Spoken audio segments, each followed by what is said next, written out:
जब भी आप लोक सेवा आयोग के अपर और लोअर पीसीएस एग्ज़ाम के प्रिपरेशन करें तो जाने अनजाने में आप कुछ मिस्टेक्स कर जाते हैं। इन मिस्टेक्स का सॉल्यूशन ही इस एग्ज़ाम का एक रोड मैप होता है।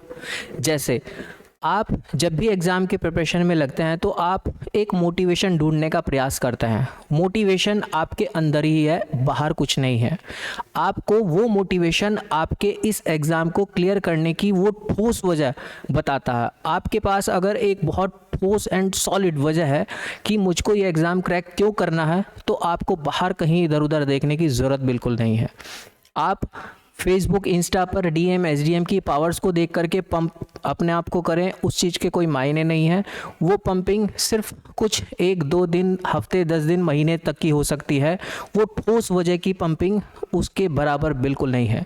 तो पहली चीज़, आपको एग्ज़ाम क्लियर करने की आपके पास एक ठोस वजह हो।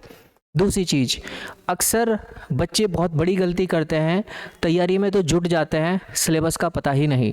आपको लोक सेवा आयोग ने जो सिलेबस दिया है वो सिलेबस आपको इस एग्ज़ाम की एक जीवन रेखा के रूप में देखना होता है। मतलब आपकी टेबल पर वो सिलेबस हो। जैसे आप अपने दिनचर्या को जीने के लिए हवा की आपको बहुत ज़रूरत होती है, ऐसे ही इस एग्ज़ाम के लिए वो हवा उसका सिलेबस है। बिना उसके आप इसके एग्ज़ाम को ठीक से क्रैक नहीं कर सकते हैं। आपको पता ही नहीं होगा रोड मैप का। बच्चे ये बड़ी गलती करते हैं, उनको सिलेबस पता बगैर ही प्रिपरेशन स्टार्ट कर देते हैं। नेक्स्ट चीज़, एग्ज़ाम की प्रिपरेशन के दौरान आपको प्रीवियस ईयर क्वेश्चन पेपर को एनालाइज करना बहुत ज़रूरी होता है। मैंने एक शब्द बोला है, एनालाइज करना, बच्चे नहीं करते हैं। उस एनालाइजिंग से आप लोगों को पता ये चलता है कि इस एग्ज़ाम में क्वेश्चन को किस गहराई पर, किस लेवल पर जा कर के पूछा गया है। उस एनालाइज का मतलब ये नहीं होता है कि ये क्वेश्चन आया है। उस क्वेश्चन की डेप्थ को देखा जाता है कि इस टॉपिक की कितनी डेप्थ से इस पार्ट को उठाया गया है, प्लस क्यों उठाया गया। उस दौरान के कहीं करंट अफेयर्स के अंदर ये इशू तो नहीं रहे होंगे जहाँ से ये चीज़ें उठा करके डेप्थ में पूछी गई है। तो वो एक एनालाइज वाला जो पार्ट है, बच्चे उससे बचते हैं। Previous year question paper download किया, देखा सरसरी नज़र से, चलो काम हो गया। उसको एनालाइज करना बहुत ज़रूरी है। नेक्स्ट चीज़, जब भी आप कोई भी मॉक टेस्ट लगाएं, अक्सर बच्चे मॉक टेस्ट भी नहीं लगाते हैं। मॉक टेस्ट लगाना बहुत ज़रूरी है। मॉक टेस्ट लगाते टाइम जब आपके पास उसके आंसर आते हैं कि अच्छा ये मेरा गलत है या ये मेरा सही है, सही भी है तो उनके ऑप्शंस को आप ठीक से एनालाइज कर सकते हैं। उस टॉपिक को जो वहाँ पर उस मॉक टेस्ट सीरीज़ के अंदर पूछा है उसको और इन्हेंस करके आप वहीं पर ही प्रिपेयर कर सकते हैं।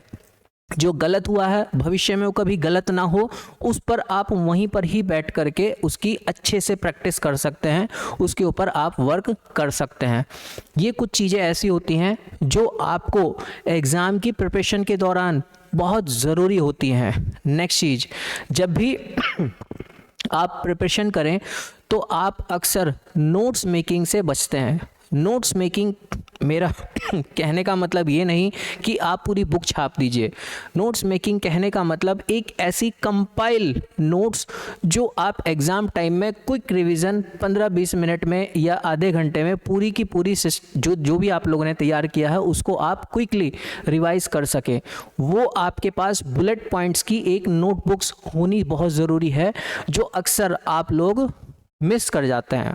दूसरी चीज़, जब भी आप नोट्स मेकिंग पर काम करते हैं तो फर्स्ट टाइम जब आपके नोट्स बनते हैं तो उसके अंदर बहुत सारी किस्से कहानी आप लोग ऐड ऑन कर देते हैं। बट जब उन्हीं नोट्स को आप सेकंड टाइम में वर्क करते हैं उनके ऊपर तो उसके किस्से कहानी बहुत दूर छूट जाते हैं।